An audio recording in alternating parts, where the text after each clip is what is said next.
Imagine, imagine holding a diamond that can burn your hands. That's wealth without blessing. Beautiful in the eyes, but painful for the soul. So, for what is a gold if it costs you your peace?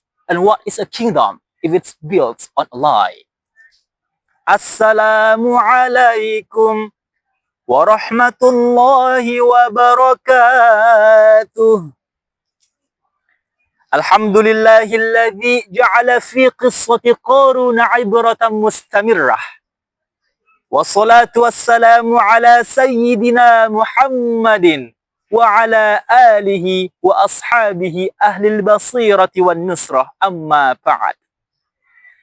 Dewan Hakim yang arif dan bijaksana, sahabat Feshar yang berbahagia. Sahabat Feshar, merhaba. Pada kesempatan kali ini, insya Allah, Fahmi akan menyampaikan tausiah dengan judul Pilar-Pilar Gaya Hidup Halal. Tepat 13 abad sebelum Masehi, di zaman Nabiullah Musa dan Fir'aun, lahirlah sosok yang sangat kaya raya. Hartanya berlimpah di mana-mana, emas dan peraknya tertumpuk tak terhingga. Bahkan kunci gudang hartanya tak sanggup dipikul 1-2 manusia. Namun sayang sahabat Feshar, kekayaan yang justru menjadi wasilah dekat kepada Tuhan, ia jadikan sebagai berhala kesombongan. Ia berjalan dengan mengenakan jubah keangkuhan, pakaiannya menarik perhatian, langkahnya gagah mencari pujian. Hartanya tinggi setinggi langit, tapi ia pelit, tak mau bersedekah walaupun sedikit. Sampai-sampai ia mengatakan, qala innama utituhu ala ilmin 'indi. Ini harta punyaku karena usaha dan ilmu yang kupunya. Maka Allah Subhanahu wa taala murka dengan gaya hidup Qarun yang semena-mena. Lantas Allah menunjukkan kuasanya. Ia perintahkan bumi menelan Qarun beserta harta-hartanya sampai tak ada yang tersisa. Dari situlah kita mengenal istilah harta karun, harta karun. Sahabat Feshar, merhaba. Hari ini, sejarah seolah terulang kembali. Qarun memang telah binasa, tapi ruhnya masih bergentayangan dalam layar-layar ponsel kita. Qarun milenial, terjebak dalam ambisi mengejar materi, terjebak dalam ambisi mengejar duniawi. Padahal, Islam telah mengajarkan pilar-pilar gaya hidup halal sebagai benteng pertahanan diri. Apa itu?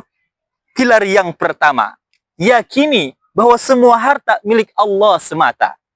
Ingat firman Allah surah Al-Baqarah ayat 284. Bismillahirrahmanirrahim. Lillahi ma fis samawati wa ma fil ard. Sadaqallahul azim. Kepunyaan Allah lah apa yang ada di langit dan apa yang ada di bumi. Artinya, semua harta bukan punya milik kita, tapi adalah amanah yang harus kita gunakan dalam kebaikan. Pilar yang kedua, pastikan sumbernya halal. Syekh Abu Bakar Al-Jazair dalam Aisarut Tafasir li Kalamil Aliyil Kabir, beliau menjelaskan sehubungan dengan tafsir surah Al-Baqarah ayat 168. Apa kata beliau? Ya ayyuhan nasu kulu min rizqillahi halalan ghaira najisin, thayyiban ghaira dharin, wa la tattabi'u khutuwatis syaitan, innahu lakum aduwwum mubin. Bahwa kita ini sebagai manusia diperintahkan oleh Allah untuk mengonsumsi apa yang Allah berikan kepada kita. Yang halal lah pula, jangan pula yang najis, yang baik dan jangan mengandung kemudaratan. Dan jangan kita mengikuti langkah-langkah setan, karena ia musuh yang nyata bagi manusia. Pilar yang ketiga, jangan berlebih-lebihan dan hiduplah sederhana. Ketika banyak orang memilih pamer dengan flexing di sosial media, Nabi justru hadir mengajarkan kepada kita melalui hadis fi'li agar hidup sederhana. Kata orang tua kita zaman dahulu, makanlah sebelum lapar, berhentilah sebelum kenyang.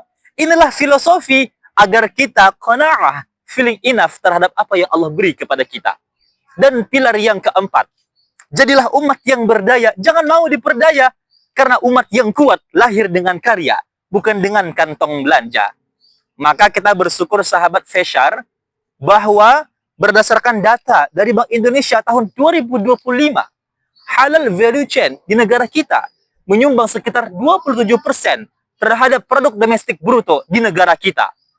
Bahkan nih, awal tahun 2026 kemarin, Paragon Corporation Wardah tampil dalam forum perempuan muslim dunia memperkenalkan inspiring beauty brand halal dari Indonesia.